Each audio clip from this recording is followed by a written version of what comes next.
Another one next, it's actually the last one, Yissachar and Zevulun partnership. 2 of 12 children of Yaakov were Yissachar and Zevulun. Yissachar was the Torah scholar, Zevulun was the businessman. They had agreement that Yissachar would dedicate himself to the full-time study of the Torah, while Zevulun would fully support him. Right, so it's very famous story, arrangement. So Yissachar is a Talmid Chacham, and Zevulun, his brother, also learns Torah, but not as much, and he mainly supports. He was a tradesman, right, to support his family and his brother's family. Okay, this type of the business. So it's not only like this him and his brother. Even though when they were actually shvatim, right? When there are many people, right? Many people. I don't know, like even though Torah says like number wise, what was the difference? Who was larger, Zevulun or Yissachar? I mean, it's easy to check. In order to compare, but one tribe was working, and one tribe was studying. Okay. This type of business arrangement exists today, whereby 2 people agree that one will dedicate himself to Torah study, while the other will completely support him. So the key words here is completely supported, meaning that he would not need to go to work. He would not need to ask for 7 different sponsors beside you. So like Rabbi always say, people think that they going to send $250 or $180 or even $500 to somebody in Yerushalayim with 10 kids, and he's going to get supported. I mean, people what planet you're living on, right? Go to Yerushalayim.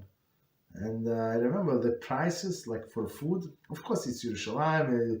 We would stay like in the tourist area. Of course, closer to the Western Wall. Of course. But the prices there, like for many things, beside the meat and cheese, were higher than what we pay here actually. So maybe wine is cheaper, but all other beside these 3, it's very expensive. There are a scheme who holds that if one enters into partnership with Yissachar and Zevulun with indigent who is sitting and learning, one would be permitted to give him even more than 1/5 of his earnings. Right. So meaning that's because why you want the merit. So it's not for free. Of course, you're going to get merit. So if you're going to support him completely, so you're going to get like 50% of his Torah study, which is amazing. Okay. Summary. In summation, we find that the Tzedakah. We find that takana. Okay, here's the correct translation. Regulation.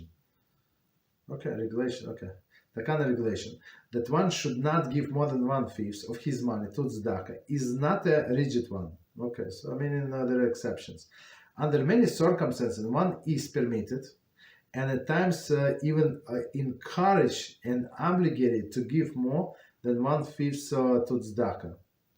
It is also advisable to discuss with one's Rav how one should conduct himself. So basically, don't get very excited. People do get excited, and it's good to get excited. But while you're excited, ask Rabbi what to do in your specific case, because all of these cases in general should not give to more than 20%. But on the other hand, we see how many exceptions to the rule, and many exceptions are it's not. So far-fetched, they actually apply to us. To simple people. Any questions on what we said before we continue? Rabbi? Yes, go ahead. This part, it says, similarly, one who is spiritually sick and wants to improve may spend as much as he wants as a merit for attaining forgiveness. Mm-hmm. May the person give tzedakah in order to get help help from heaven to overcome this problem too? Yes. That's what you said. Absolutely. So we need merits, right? So sometimes a person gets stuck in his Teshuvah, and he's working on themselves. So you need some boost. Boost can come with the next opportunity, right? And the opportunity is what? So opportunity is created when you do a mitzvah, right? The reward for the mitzvah is the next mitzvah. So when you give tzedakah, you give a lot. So meaning you deserve many more opportunities, right? Hashem would provide the opportunities and to help to overcome this past sins, this help with Teshuvah, with desires, right?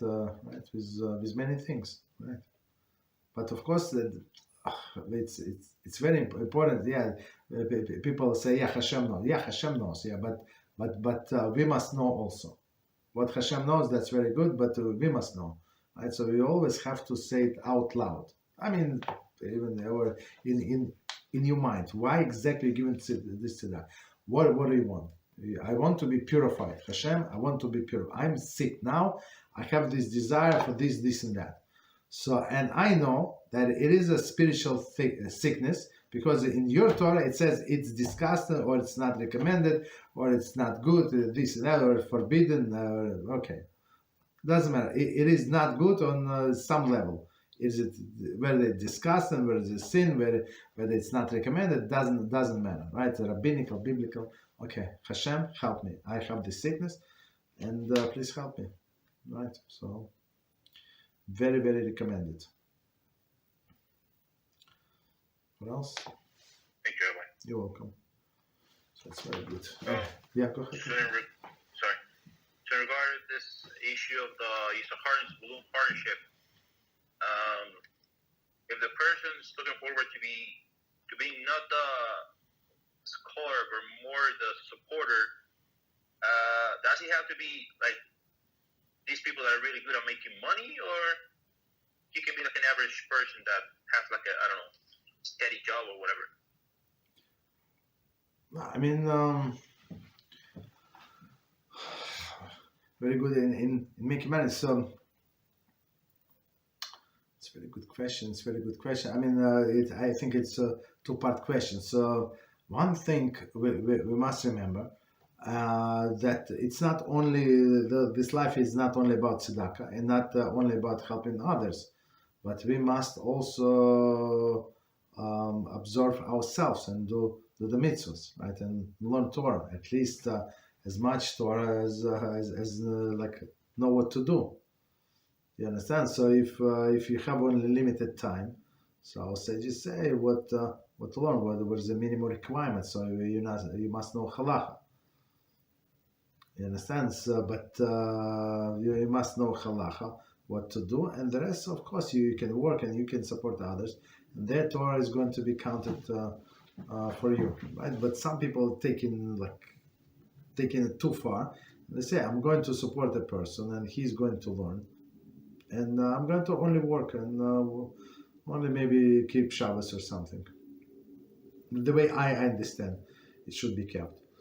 You understand? So it's only a matter of time. So Hashem is going to, you rely on that person that he's going to learn. Guess what? I'm going to send him ruach shtus, like spirit of craziness, and he's going to start to do whatever he does.